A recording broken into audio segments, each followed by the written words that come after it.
So I'd like for you to look for this paper, ask for this paper on altitudes. I just would like to finish up a couple things on the proofs. Remember when we were doing altitude in class, I drew a little plane, and the idea is how far from sea level straight down is your altitude. So making a perpendicular with the ground, our plane, making a straight line down. So what does it do? It travels straight down and travels from a vertex in a triangle, perpendicular straight down to the opposite side.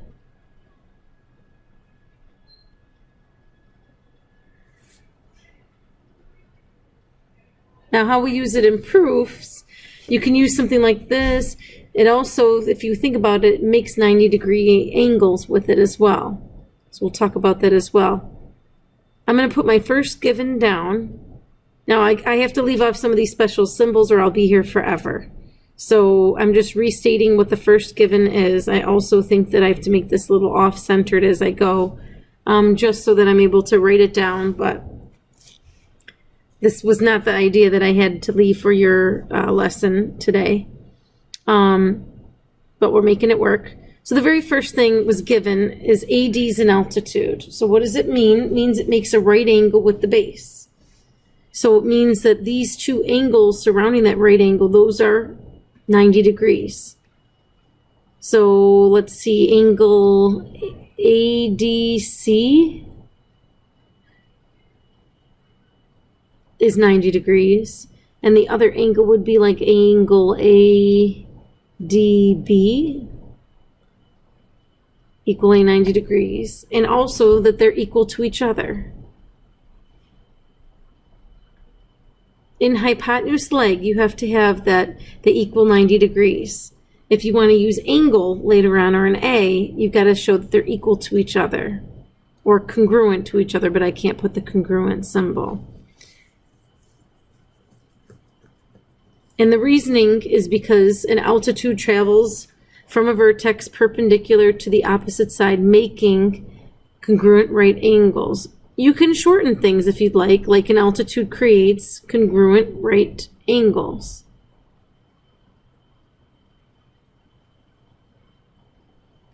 It's okay as long as we get the idea that you know what you're talking about. The next given is AD is a bisector of BC.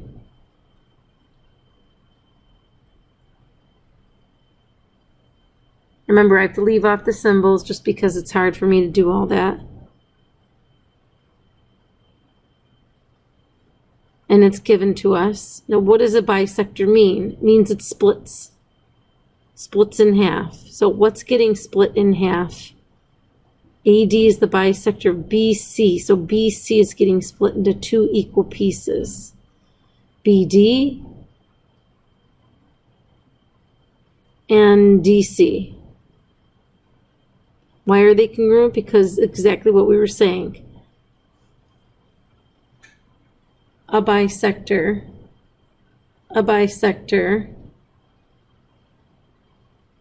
makes two congruent pieces, or splits something perfectly into two equal pieces, something like that. Now I'm out of givens. So my last thing that I'm noticing is that I have something that's shared. AD from the left triangle is shared with the right triangle, and that's because of the reflexive property. Now, even though you might know that, I would even still mark it with a little X up there. And now I think I have three pieces to prove these triangles are congruent. So triangle ADB is congruent to triangle ADC, and I'm going to try to squeeze these little triangles on there. I don't know how it will work. Yeah, it's not working that great today. Triangles are congruent because of side, angle, side. Side, angle, side. So not ideal for today, but I wanted to be able to finish up the altitudes in here. The only problems that I could kind of find with algebra and altitudes, I could only really find 2 problems. And it's very rare to even find any problems that deal with the algebra with it. But if YB is an altitude of triangle XYZ and angle YBZ is 6x minus 6, then YBZ has to be 90 degrees when I'm drawing that little picture there.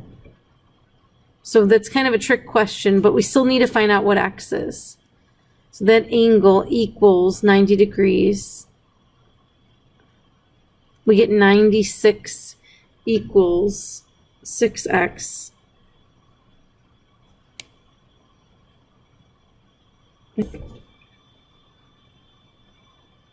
X equals 16. And we already found that angle was 90. When we look at the bottom problem, it's not just always like that. This says RS is an altitude, so that means that hits at 90 degrees with ET. SRT is this angle here, and STR is this angle here, and they're all part of the same triangle.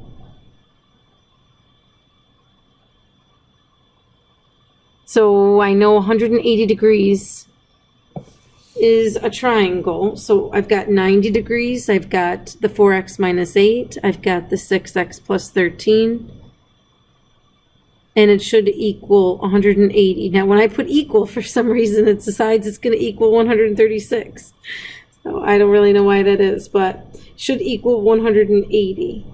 And then trying to combine x's, I think I'm getting 10 x's, and then 82, 92, 95, equaling 180. And then I got to subtract 95 from both sides.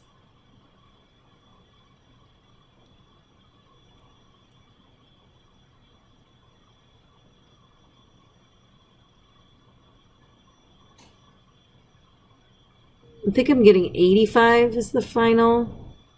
10x equals 85. Then when I divide by 10 on both sides, equals 8.5, I think, for this final answer. And you should go back through and see, does this work? Does it check in there? And make sure.